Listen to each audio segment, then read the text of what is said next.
की किन्नरांचा अंत्यविधी जर कुणी पाहिला तर त्याचं नशीब फुलतं किंवा नशीबवान होतो बोलतो जर कुणी किन्नरांचा अंत्यविधी पाहिला तर. 80% समाज एवढा चपला मारतो का तू असंच आहे का. आपण 4 लोकांमध्ये गेलं का आपल्याला पाहून कोणी उठून जाणं, पुढे लग्न करायला गेलं की ही झड आहे साईड लावा, ही छक्का आहे साईड लावा. एवढ्या समाजाच्या चपला खाल्ल्या आहे तर मेल्यानंतर अजून काय चपला खायच्या बाकी.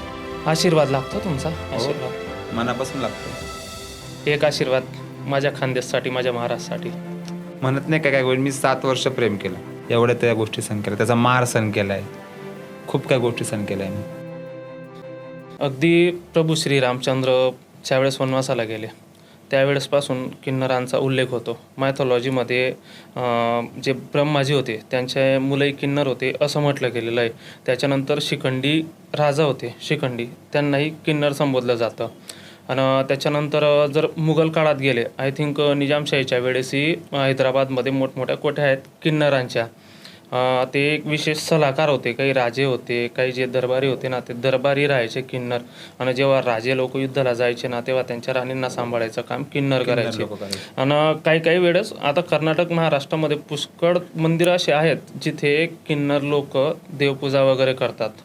आपण साहजिकच म्हणून जातो प्राणी मात्रांवर दया करा, कीटकांवर दया करा, परंतु आपण एक मनुष्याला मनुष्य का समजून घेत नाही. समाजाचा पाठ असलेला किन्नर समाजाला आपण समाजात काय वागणूक, चांगली वागणूक देत नाही का, त्यांना अपमानास्पद आपण वागणूक देत राहतो. मग खरं चेहरा आपला दाखवायचा की किन्नरांचा दाखवायचा, याच विषयावर भरपूर चर्चा करणार आहोत सोनालीताईंशी. वेलकम करूया सोनालीताईंचं. नमस्कार दादा. जय अंबे. जय अंबे ताई साहेब. तर ताई, असं म्हटलं जातं की सगळ्यात मेन तर की किन्नर वगैरे गुंडागर्दी फार करतात. आता आपल्या हाताचे 5 बोटं सारखे नाही. तसं तुमच्यामध्ये, पुरुषांमध्ये, म्हणजे तुमच्या लाईफमध्ये आता मी तुम्हाला म्हणतो मी गुंडागर्दी करतो, तुम्ही मान्य करणार आहे का? नाही. तुम्ही काय म्हणशाल ताई मी तर तसं करत नाही, पण जे माझ्या आजूबाजूचे लोक आहेत ते गुंडागर्दी करतात. तसं आमच्यामध्ये पण आहे. मी तर गुंडागर्दी करत नाही. मी सदैव सत्यावरच चालत आले आणि सत्यावरच चालत राहणार आहे. पण काही लोक आहे ते गुंडागर्दी करतात, बरोबर. ते गुंडागर्दी उतरतात. त्याच्यामुळे त्या लोकांमुळे किन्नर समाजाचं नाव कुठंतरी बदनाम होते आता सध्याला तरी. मागे जीवघेणा हल्ला झालेला तुमच्यावर,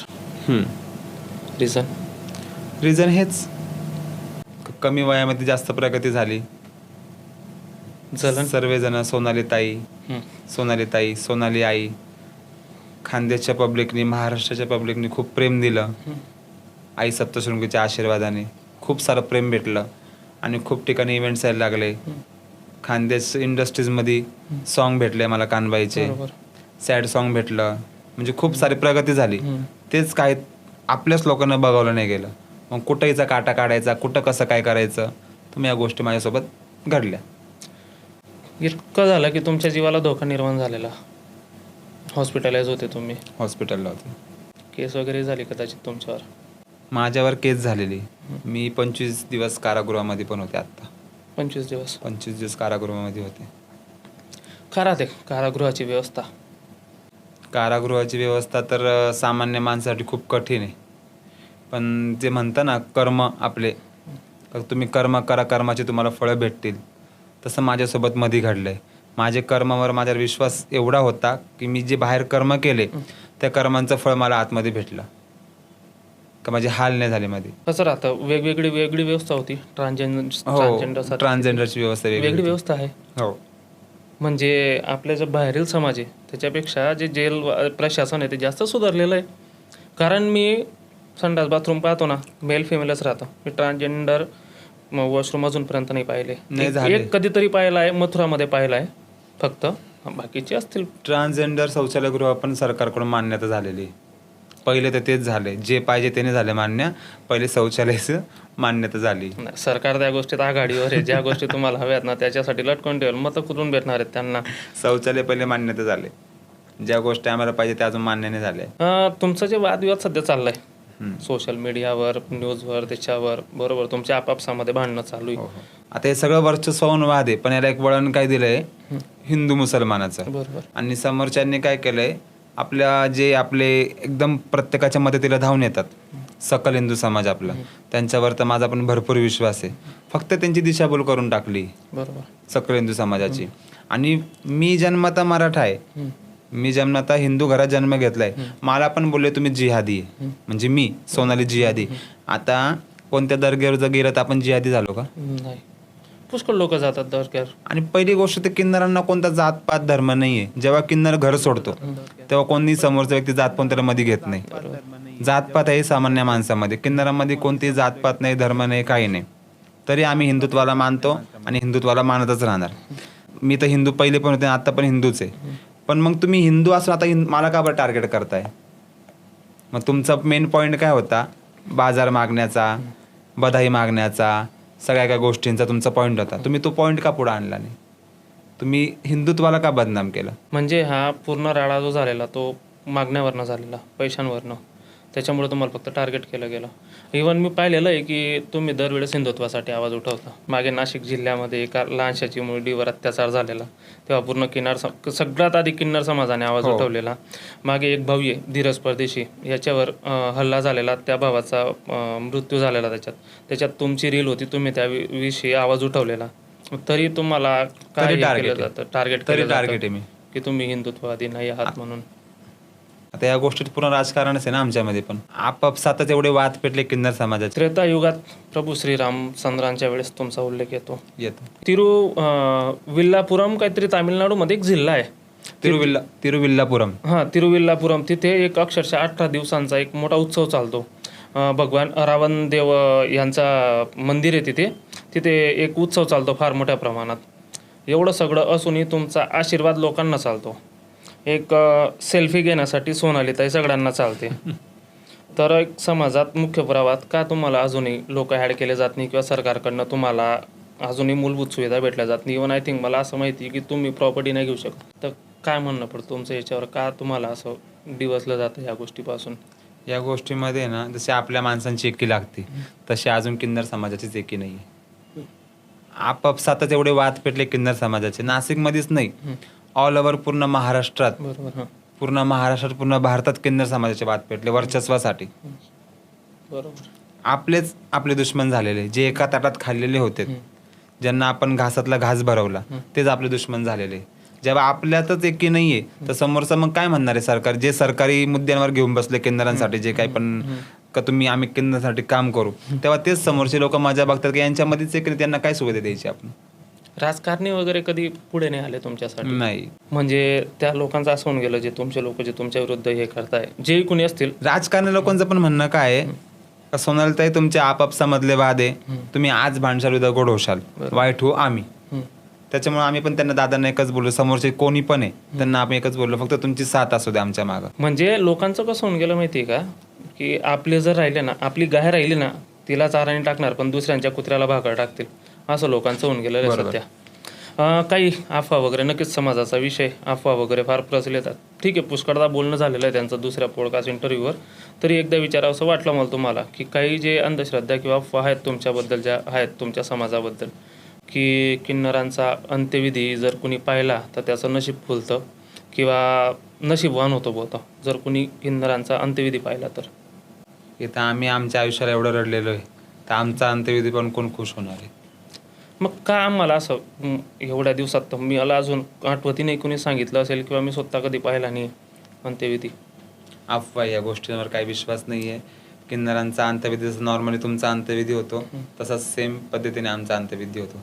सगळ्यांचा जसं सेम. कोणी धर्माचा असो, कोणत्याही धर्माचा असो तो, म्हणजे त्यांच्या धर्माचे अनुसार होतो. की हाला हिंदू, मुस्लिम, ख्रिश्चन धर्म असतात किन्नरांमध्ये पण आता धर्म झाले, बरोबर. जो त्या धर्माचा असेल त्याला त्या धर्माच्या पद्धतीने त्याचा अंतिम संस्कार केला जातो. अच्छा, बरोबर. म्हणजे जर कोणी ख्रिश्चन असेल तर त्याला कॅफेनमध्ये हे करतात, कोणी मुस्लिम असेल तर त्याच्यासाठी कब्र, आणि हिंदूंचे तर आहेच की जाळलं जातं, त्यांना जाळलं जातं.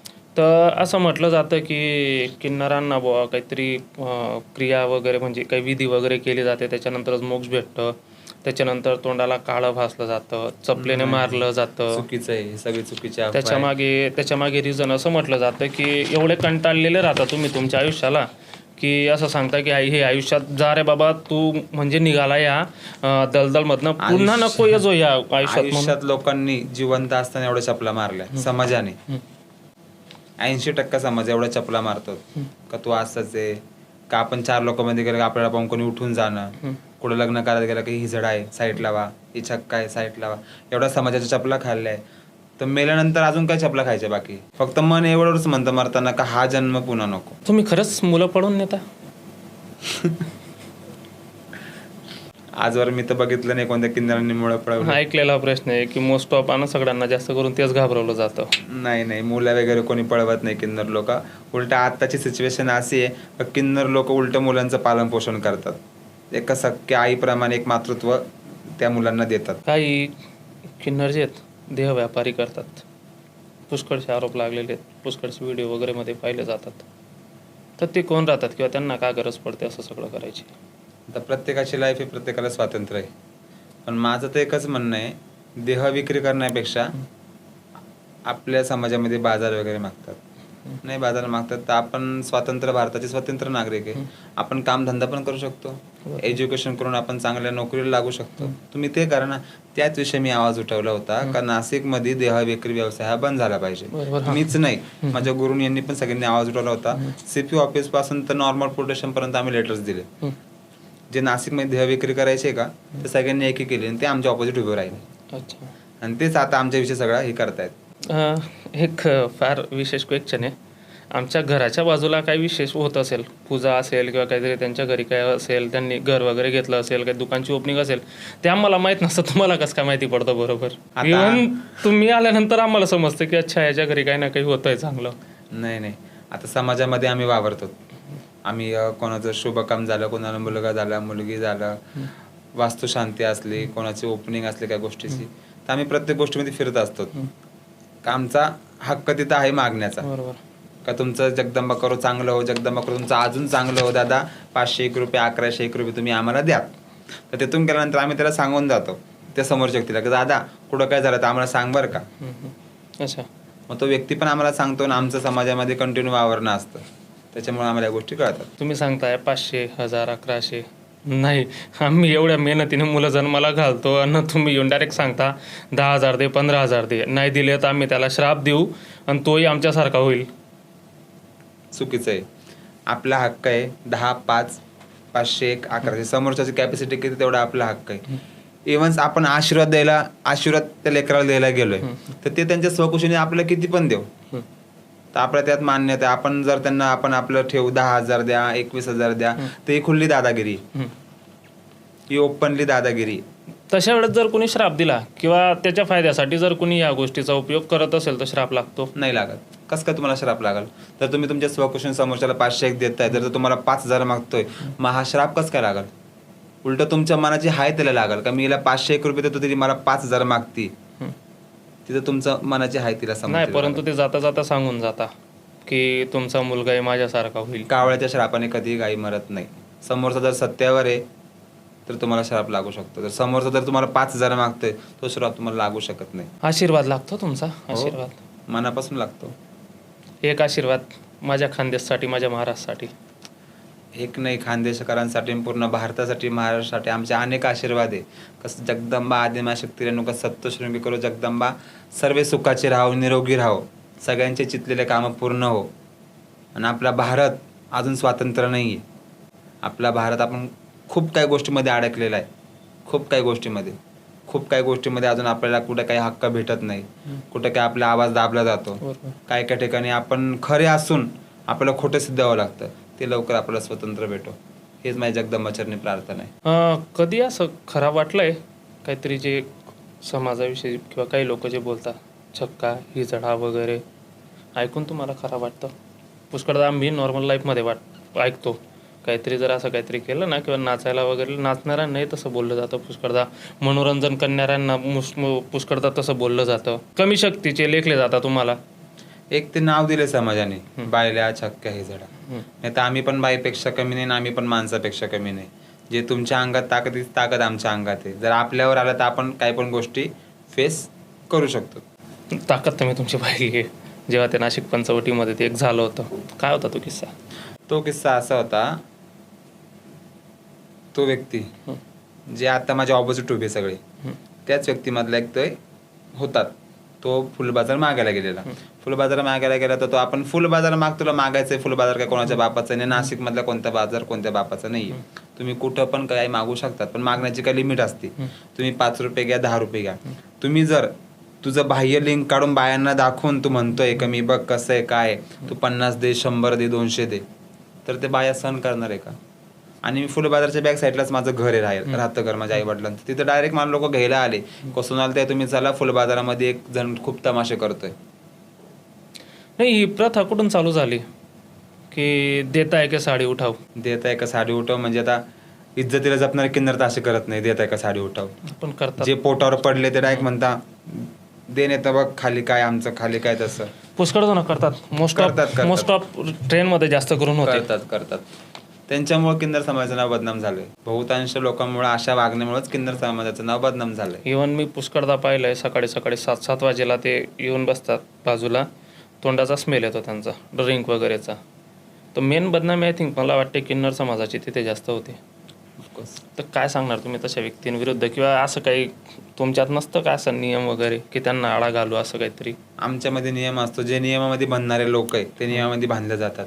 आणि ज्यांना त्यांची मोकी लाईफ जगायची, ज्यांना ड्रिंक करायची, ड्रग्ज घ्यायचे, गांजा अफीम प्यायचा आहे, ते त्यांची लाईफ जगतात. तरी ते समोरच्या आपण जे भिक्षा मागतो त्या लोकांकडे जाऊन मागतात. मग ते त्यांना काय वाटतं का हे जर दारू वगैरे ड्रिंक केलेले तर मग समोरची व्यक्ती पण तशीच आहे. मग त्याच व्यक्तींमुळे आपलं नाव बदनाम होत आहे ना. मग त्या व्यक्तींना मला एकच सांगायचं आहे की तुम्ही नशा पाणी जरी करशाल, तुम्ही काय जरी करशाल, तुम्हाला तुमचं घर आहे, तुम्ही नशा पाणी करून तुमच्या घरात झोपा, पण तुम्ही कोणाच्या दारात जाऊन टाळी वाजून तुम्ही या टाळीची बदनामी करू नका. का तुमच्या एका मागण्यामुळे पूर्ण किन्नर समाजाचं नाव बदनाम होत आहे. काही लोक माणसं राहतात, ते पूर्णपणे माणसं राहतात. आताची तर सिच्युएशन अशी आहे का किन्नर समाजामध्ये खूप पैसा आहे, खूप पैसा कमायला भेटतो, खूप पैसा असं आहे, तर गावाकडून लोक इकडे येतात, साड्या घालतात, त्यांच्या बायकांना घेऊन इकडे येतात. आता म्हणजे नाशिकमध्ये भरपूर वेळ घडलंय. आडगाव नाक्याला मेडिकल कॉलेज आहे, मेडिकल कॉलेज मध्ये त्यांची वस्ती, बरोबर. आणि ते अक्षरशः त्यांच्या हातामध्ये ब्लेड पण वगैरे असतात. जर आम्ही लोक कधी गेलो तर आम्ही लोक गेलो तर ते शर्ट पॅन्टवर असतात, आणि आम्ही लोक त्याच्यात सकाळी ते पसरतात साड्या घालून मागायला, आणि पकडल्या गेले का मग म्हणतात आम्ही माणसं आहे. ओळखायचं पोलीस प्रशासनाचं मला एकच सांगणं, या अशा लोकांवर दंडात्मक कडक कारवाई झाली पाहिजे. परंतु मग आमच्या सारख्यांनी कसं ओळखायचं ह्या लोकांना? तुमच्या सारख्यांनी ओळखायचं म्हटलं तर बघा, आपल्याला कोणतं पाणी कसं आहे आणि कोणतं पाणी कसं आहे. आता हे तुम्ही मला पाणी प्यायला देता, तर मला माहिती आहे का पाण्यामध्ये काय टाकलंय आणि काय नाही. तसं मी जे आले तुमच्याकडे कोणत्या हिशोबाने, तुम्ही आता माझा पॉडकास्ट घेताय, आता मला माहिती आहे का मी कोणत्या मनाने आले. तसं यांना ओळखणं पण. रील स्टार बनण्याची सुरुवात कशी झाली? माझ्या आई जगदंबेपासून, सप्तशृंगीपासून. कशी होती पहिली व्हायरल रील, आठवते? पहिली व्हायरल रील माझी, जेव्हा ते म्हणतात ना एकीचं बळ असतं, तसे एकीचं बळ होतं सप्तशृंगी गडावरती माझं. सगळे लोक म्हणजे पूर्ण नाशिक किन्नर समाज आमचा जेवायला बसलेला होता घरामध्ये. ती रील माझी व्हायरल होऊन गेली गडावरती. तर आज तुम्ही पूर्ण खानदेश महाराष्ट्रामध्ये तुमचं नाव आहे. कानबाई मातीचे हल्ली तुमचे गाणे फार ट्रेंडिंगला चाललेत. जोगवा माय जोगवा. मी सांगतो, जर 5 वाजले नसतील ना, 5 नाही वाजले नजून अर्ध्या तासानंतर माझ्या घरात ते गाणं चालेल. माझी मुलगी इतकी भयानक फॅन आहे त्या गाण्याची की तिला ॲटलिस्ट दिवसातनं एकदा तरी जेव्हा चालू होतं ना तेव्हा ते गाणं पाहते. तर तुम्ही एक गाणं केलेलं, तुनी याद मा दिल रडाय. माइंड क्लास ॲक्टिंग होती तुमची. कुणाची आठवण आली होती तेव्हा? प्रत्येकाचा पास्ट असतो तो, त्या हिशोबाने ती रिअल ऍक्टिंग झाली तेव्हा. तर म्हणे खरं सांगायचं झालं तर समीर सरांनी फोन केलेला मला. समीर सरांची पूर्ण स्क्रिप्ट होती नाही का, म्हणजे तेव्हा असं दाखवलं त्यांनी त्या स्क्रिप्ट मध्ये काय असं बोला, पण जसं जसं त्यांनी ऍक्टिंग करायला सांगितलं तसं मला वाटत होतं की मी माझ्या लाईफमध्ये सगळं घडलेलंच आहे, पण तेव्हा मी कोणाला सांगू शकत नव्हते. पण आता या पॉडकास्टच्या माध्यमातून माझ्या तोंडातून निघालं की ते लाईफ जे त्या सॉन्ग मध्ये घडले तेच रिअल माझ्या लाईफमध्ये घडलं. म्हणजे तुमचा धोकादायक पास्ट होता? खूप धोकादायक पास्ट होता माझ्या लाईफमध्ये. तर खूप धोकादायक लोक होते. काय धोका भेटलाय वाटत असेल तुम्हाला सांगावंसं, कारण खऱ्या चेहऱ्यामध्ये खरं बोलावं लागतं. खऱ्या चेहऱ्यामध्ये खरंच बोलणार आहे, खोटं तर बोलू शकत नाही. आता लोक कमेंट टाकायला असतात खाली. हां, ते तर असतात.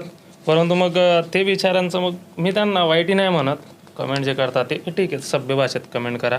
शिवीगाळ वगैरे कमेंट केली तर मग मला थोडंसं खराब वाटतं की ठीक आहे यार, एक आज नाही तर उद्या शिवीगाळ करणारे लोक फेक अकाउंटवाले मोस्टली फेक अकाउंट खोलून जे आपलेच असतात जवळचे ते फेक अकाउंट खोलून घेतात शिवीगाळ करतात. जे ओरिजिनल रिअल अकाउंटवाले असतात ते कधी शिवाय देत नाहीत. आणि ज्यांनी दिली जरी त्यांना दोन्ही बाजू माहित नसतात का खरं काय. मोस्टली शिवाय देणारे लोक फेक अकाउंटवाले असतात कारण की त्यांच्या दमत नसतो ओरिजिनल अकाउंट कमेंट करायचा. तुम्ही आता बोलले की तुम्हाला धोका भेटलाय, तोच विषय कंटिन्यू करायचा आहे मला. मला वाटलं विसरले काय.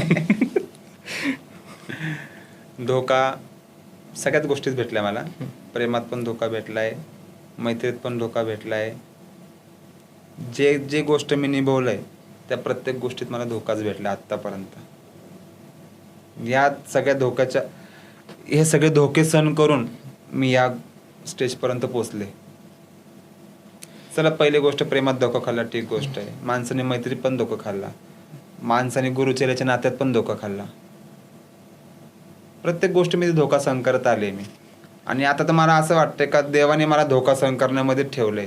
पण नाही, देव म्हणतोय तू सहन कर, नंतर तुझं जगदंबाच्या आशीर्वादाने चांगलंच होणार आहे सोनाली. म्हणून मी आशेवर आहे. कारण की ते म्हणतात ना कर्म फिरून येतात. मला माझ्या कर्मावर खूप विश्वास आहे का कर्म फिरून येतील. गुरु शिष्य परंपरेत गुरुचेला याच्यामध्ये तुम्हाला धोका भेटलेला आहे, आताच बोलले तुम्ही. जसं की मी माझ्या शिष्याचं पालन पोषण केलं. जे माझे चेले होते कोण एक आज त्यांची मजबुरी का असेना पण माणसाच्या अंगात एक निष्ठपणा असतो. जसे आपले संभाजी महाराज त्या मुसलमानांसमोर झुकले नाही, तसं आपण का झुकायचं. जसं आपले संभाजी महाराज झुकले नाही तसं तुम्ही एकनिष्ठ राहायचं होतं ना कोणत्या पण गोष्टीला. माझ्या बाबतीत तरी हालाकी तुम्ही पण हिंदुत्वाचं काम करता, मी पण हिंदुत्वाचं काम करते. ते आज नाही होणार ना ताई आपल्याकडनं. संभाजीराजे होते म्हणून त्यांना देव मानतो आपण. 40 दिवस मृत्यू सहन त्यांनी एवढे यातना सहन केल्या. अरे तुम्ही संभाजी महाराजांच्या अक्षरशः डोळ्यामध्ये गरम गरम सळया टाकल्यात. तेच सांगतो, 40 दिवस मृत्यू सहन केलाय त्यांनी. रोज मृत्यू बघायचे ते आणि रोज मृत्यूला सांगायचे थांब अजून थोडा वेळ, माझा महाराष्ट्र पेटायचा बाकी आहे अजून. नाही, त्यांचा एकनिष्ठ तर मला तर माझा लाख लाख सलाम आहे. शपथ, संभाजी महाराजांच्या कार्याला माझा लाख लाख सलाम, लाख लाख मुजऱ्या माझ्या. अंगावर काठी येत आहेत. तो क्षण बघायला तर आपण नव्हतो, पण त्या क्षणाचं सगळं आपण आता काही गोष्टी बघतो का संभाजी महाराजांनी किती यातना सहन केल्या. तरी ते एकनिष्ठ राहिले. आणि तुम्ही आत्ता फक्त 2 पैशांसाठी तुम्ही तुमच्या एकनिष्ठपणाला डाग लावला. म्हणून ते देव होते आपल्यासाठी, आहेत ते देव आहे, देव राहणार जोपर्यंत हे कलियुग आहे. आणि असेच कामं जोपर्यंत हे धरती आहे तोपर्यंत संभाजी महाराजांचं नाव राहणार. आणि म्हणूनच आपल्या अशा चालीमुळे, आपल्या अशा आदतांमुळे आपल्याला तुच्छ प्राणी, तुच्छ मनुष्य म्हणतात लोक. ठीक आहे, परत रिपीट करतो विषय. कधी नाही वाटलं असं कुणीतरी असावं आपलं, ज्याला आपण आपलं म्हणावं. कुणीतरी असावं आपलं, ज्याच्या हसण्याने आपलं जग असावं. कुणीतरी असावं ज्याच्या मेसेज आल्यानंतर ऑटोमॅटिकली आपले बोटं टायपिंगवर जावेत. कुणी फक्त विचारलं ना कसा आहेस किंवा कशी आहेस रे, तेव्हा आपण ऑटोमॅटिकली सगळं आपलं व्यवस्थित व्हावं. कुणीतरी असावं आपलं जगा वेगळं, जो फक्त आपला असावा आणि आपण त्याला हक्काने आपलं म्हणावं. कधी वाटलं असं की लग्न करून त्याच्यासोबत एक मस्त सेटल व्हावं? वाटलं होतं का असावं, पण आता असं वाटतंय का आपलं कोणी नसावं. रिझन तर असं आहे, मी पण स्वप्न बघितले होते माझ्या लाईफमध्ये का मी पण इव्हन धोका खाल्ल्यानंतर मनुष्य जास्त निखरतो. तशी मी निखरले. मी एवढा धोका काढलाय का मला जगदंबेने चांगलंच निखरून ठेवलंय. आपण जेव्हा चालायला सुरुवात केली ना तेव्हा फर्स्ट टाइम आपण पडतो, चालणं नाही सोडून देत. मी पडले नाही, मी डायरेक्ट करंट एवढ्या खाल्ल्या, अशी पडले बेकार. मी धोका तेवढा भेटला. मी पण म्हणत नाही काय मी 7 वर्ष प्रेम केलं. 7 वर्ष मी रिलेशनशिपमध्ये राहिले. केव्हाचा विषय? तो विषय आहे इवन जी मी घर सोडलं तेव्हा कॉलेज लाईफमधून पासूनच तो व्यक्ती माझ्या लाईफमध्ये होता. कॉलेजला असतानाच माझ्या लाईफ त्याला माहिती होती ही गोष्ट? तुम्ही सगळी माहिती होती त्याला तर सगळं सांगितलं होतं मी काय. त्यांनी तेव्हा पण मला साथ दिली. पण त्याच्यानंतर काही गोष्टी अशा आमच्यामध्ये घडल्या का मी जे स्वप्न बघितले होते ते स्वप्न साकार झाले नाही. त्याच्यामुळे मी ती साथ सोडून दिली. पण तेव्हा एक विचार केला, जो व्यक्ती बाईचा होऊ शकत नाही तो व्यक्ती एका किन्नराचा पण होऊ शकत नाही. आणि किन्नराने जास्त हे स्वप्न बघू नये. माफ केलं त्या व्यक्तीला. आता काय करणार, त्याची लाईफ होती, त्याच्या लाईफचे रूल्स होते. माफ तर करावंच लागणार ना. आपल्या लाईफशी खेळलाय तो, आपली लाईफ स्पॉइल केले तर कसं काय त्याला माफ करावं. उलट ते ज्याला आपण हक्क दिला आहे की तू माझी पूर्ण लाईफ आहे, तोच व्यक्ती जर आपली लाईफ बर्बाद करून जात असेल तर का त्याला माफ करावं. पण त्यांनी साथ सोडल्यामुळे जर आपलं आयुष्य अजून जर चांगलं झालंय तर त्याला माफ करणंच गरजेचं आहे. कारण की माझा अनुभव सांगतो की मी त्या गोष्टीमधून बाहेर निघाले, रिलेशनशिपमधून बाहेर निघाले. रिलेशनशिपमध्ये बाहेर निघाल्यानंतर माझं आयुष्य खूप चांगलं झालं. परंतु होतं असं ना की जर त्याचा रिप्लाय आला, फोन आला किंवा ते दिसलं तर ते टिकटिक वाजतं डोक्यात, धडधड वाढायला लागतं हृदयात. परत सगळं विसरतो मनुष्य, ब्लँक होतं, पूर्ण माइंड ब्लँक होतं. आणि जे काय बोलत जातो ना की चुकी झाली, असं झालं तसं झालं, आपण परत त्या स्टेपवर जाण्याचा प्रयत्न करतो. इव्हन तार जुळलेलं राहतं आपला त्याच्यासोबत. तसं नाही वाटलं तुम्हाला कधी? वाटलं, पण मग त्या गोष्टीमध्ये मी खूप स्ट्रगल सहन केलंय. अक्षरशः म्हणजे एक बायको नवऱ्याला कशी उचलती, काही गोष्टीतून सांभाळती, त्या गोष्टी मी त्यासोबत फेस केल्या समोरच्या व्यक्तीसोबत. का अक्षरशः एक त्याला म्हणजे तो ड्रिंक करायचा, नंतर ड्रिंक करायला लागला होता, त्याला अक्षरशः उचलून मी बिल्डिंगमध्ये घेऊन जायचे. एवढ्या त्या गोष्टी सहन केल्या, त्याचा मार सहन केला आहे, खूप काही गोष्टी सहन केल्या आहे मी. पण मग त्या गोष्टीनंतर त्याच्यानंतर त्याला सोडल्यानंतर माझं आयुष्य एवढं सुंदर झालं का मला त्या व्यक्तीची आठवण येते. कधी सोशल मीडियावर ट्रोलिंग वगैरे झाली आहे? कधी असं आलंय रडायला किंवा सोडावं सोशल मीडिया वगैरे असं? ट्रोलिंग तर खूप होती माझ्यासोबत सध्याला. पण ट्रोलिंग पण अशी व्यक्ती करतायत का जे माझ्यासोबत एका ताटात खाल्लेले, जे माझ्यासोबत राहिले, रात्रंदिवस एक सोबत राहिले, तेच मला ट्रोलिंगला समोर आहे. त्याच्यामुळे असं कधी कधी मन रडतं का आपण एवढं काय कोणाचं वाईट केलं का आपल्याला समोरचे एवढे बेकार ट्रोल करतात. पण तरी नाही, हार मानणार मी नाही. मी मरून जाईल पण मी हार नाही मानणार. कारण की आपण सत्यावर आहे, सत्याला आहे ना खूप काही गोष्टी सहन कराव्या लागतात, पण शेवटी सत्याचा विजय होतो, हे तर खरं आहे. हे महाभारतापासून आहे, हे महाभारतापासून आहे. सत्य नेहमी एकटंच असतं, पण शेवटी सत्याचाच विजय होतो. आजच वाचलं मी रिक्षावर येताना, आपलेच गद्दार. परत तो विषय आला संभाजी महाराजांच्या याच्यात. जर आपले गद्दार नसते तर संभाजी महाराज अटकले नसते. बरोबर. ते दोन जर गद्दार नसते तर आज काही इतिहास वेगळा असता. ते दोन गद्दारांमुळे इतिहास वेगळा आहे. एक 5,000 कुत्र्यांची अवकात नव्हती शिवाच्या छावाला पकडून नेण्याची, आपल्यांच्या गद्दारीमुळे झालेलं. तरी त्याच्यानंतर जर तुम्ही कदाचित वाचलं असेल नसेल माहिती नाही, मी वाचलंय कादंबरी संभाजी.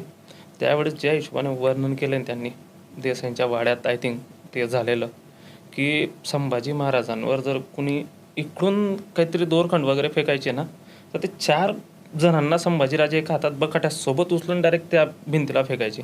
एवढी अफाट ताकद होती. 10 हत्तींचे बळ होतं संभाजीराजे. की म्हणजे एकटे संभाजीराजे होते आणि त्यांच्यासोबत काय 50, 55, 95, 150 लोक असतील म्हणे त्यावेळेस. त्यांनी अख्खा वाडा तहस केलेला. तरी 8 तास आय थिंक, माझं चुकू शकतं, 8 तास आय थिंक काहीतरी झुंज दिलेली संभाजीराजांनी. सॉरी, ठीक आहे, एक मनुष्य होते, मनुष्याच्या रूपात होते, ते भले देव होते, मनुष्याच्या रूपात होते. ताकद संपली असेल, काय झालं असेल, आपल्यांनीच गद्दारी केली. आपल्यांनी गद्दारी केली. माणूस तो खूप खचतो जेव्हा आपले गद्दारी करतात ना, तेव्हा माणूस खूप खचतो, आतून खूप खचतो माणूस, पण माणूस दाखवू शकत नाही. याच्या व्यतिरिक्त काय शौक आहेत? जेवढं तुम्ही बोलले, पार्टी वगैरे करताय कधी? मोठ्या आवाजात डीजे वगैरे लावायचा, मस्त जोरात नाचायचं वगैरे? नाचायचा खूप शौक आहे. मी पाहिलाय तुमचा डान्स जोगवामध्ये. पुष्पाताईंच्या एनर्जीला ती मॅच करून तुम्ही ते गाणं केलेलं आणि अक्षरशः कोणाचा कन्सेप्ट होता? विनोद सोनवणे दादा. काय सांगाल विनोद दादांबद्दल एक शब्द? त्यांनी एक फोन केला मला का ताई असं गाणं आहे, तुम्हाला यावं लागल. दीपक देवराज माझा भाऊ, त्याचा पण फोन आला का ताई तुम्हाला यावं लागेल, जगदंबेचं गाणं आहे. मी एका फोन त्यांना बोलले मी रेडी आहे. मला कन्सेप्ट वगैरे काहीच माहीत नव्हते, काय होतं काय नाही. तिथं गेल्यानंतर मला कळलं का अशी कन्सेप्ट आहे. मला तर खूप आवडली होती. पण मी त्याच्यामध्ये त्यांनी पण सांगितलं तर आपले 2 एक सीन टाकले का असे आपण कन्सेप्ट घेऊ. आणि खूप छान होतं ते गाणं. जेव्हा करताना जे गाणं केलंय जोगवा माय जोगवा, ते रिअल कन्सेप्ट होते. बरोबर.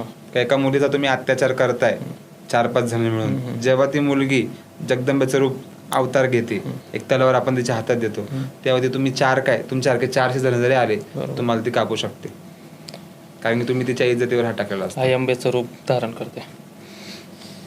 दीपक देवराज भाऊ, काय सांगाल? त्यांनी मला दीपक देवराज आणि प्रशांत देसले हे 2 जण माझे भाऊ. खानदेशामध्ये मला जो पहिला स्टेज भेटलाय, स्टेज स्टेज शो तो दीपक देवराज भाऊकडून भेटला माझ्या. कानबाई मातेचं त्याचा कार्यक्रम होता तेव्हा मला भाऊनी फोन केला, ताई तुम्ही या, ताई तुम्ही या. तेव्हा पहिला मला स्टेज तिथं भाऊनी करून दिला दीपक देवराजने.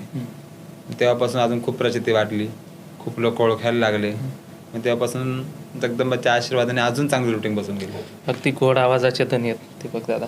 प्रशांत सुंदर आवाज आहे प्रशांत दादाचा पण, दीपक भाऊचा पण खूप सुंदर आवाज, दोघांचा पण आवाज सुंदर आहे. झाला व्हिडिओ. अजून खानदेशमध्ये तुम्ही एक विशेष खानदेश क्वीन आहेत, त्यांच्यासोबत जोगवा केलेलं पुष्पाताई सोबत पण खूप चांगलं वाटलं. तर फर्स्ट सॉन्ग होतं माझं जोगवा. मला बोलले ताई करा, तुम्ही करशाल. आणि तेव्हा मला थोडंसं मन पुष्पाताई मला बोलली ताई आपण दोघे मिळून करूयात व्यवस्थित, नाही का. मला 2 स्टेप पण त्यांनी सांगितल्या एनर्जीच्या, नाही का. म्हणजे एक खानदेश क्वीन म्हटलं तर खरंच टॉपला तीच मॅडम आहे, पुष्पा ठाकूर मॅडम. खूप त्यांच्या पण आयुष्यात खूप स्ट्रगल आहे. त्यांनी हालाकी आमच्या काही गोष्टी झाल्या नाहीये, पण मी माणसाच्या चेहऱ्यावरून जास्त करून सांगू शकते का पुष्पाताईच्या आयुष्यात पण खूप स्ट्रगल होतं. रिसेंटलीच पॉडकास्ट झाला आहे त्यांचा. ऑलरेडी तुम्ही खानदेशमध्ये पुष्कळ गाणे केलेत. तुमच्या आयुष्यावर जर कोणी विचार केला पिक्चर बनवायचा आहे, पहिला प्रसंग काय असेल? माझ्या आयुष्यावरती पिक्चर बनवायचा म्हटलं तर पहिले गद्दार लोकांवर पिक्चर बनवा. माझ्या आयुष्यातले गद्दार, आपुलकीपणाचा दावा करून आपले पण दाखवायचं आणि आपल्याच माणसाचा घात करायचा. हा पॉईंट मी एकदम देऊ शकते का माझ्या आयुष्यात गद्दार खूप निघाला. जर तुम्हाला सपोज वरदान मिळालं किंवा कोणी विचारलं पुढचा जन्म कुठला पाहिजे, परत सांगणार की मला किन्नराचा जन्म भेटू दे? मी ह्या लाईफमध्ये तर किन्नर असून खूप स्ट्रगल सहन केले आणि सहन करतेच अजून पण, तरी मी हार मानणार नाही. आणि मी जे खरं आहे ते खऱ्याला खरं म्हणते आणि खोट्याला खोटं म्हणते, म्हणून मी या गोष्टीत नो कॉम्प्रोमाइज माझ्या लाईफमध्ये केलं. आणि पुढचा जन्म म्हटलं तर असं स्ट्रगल असेल तर मला पुढचा जन्म नको देवा.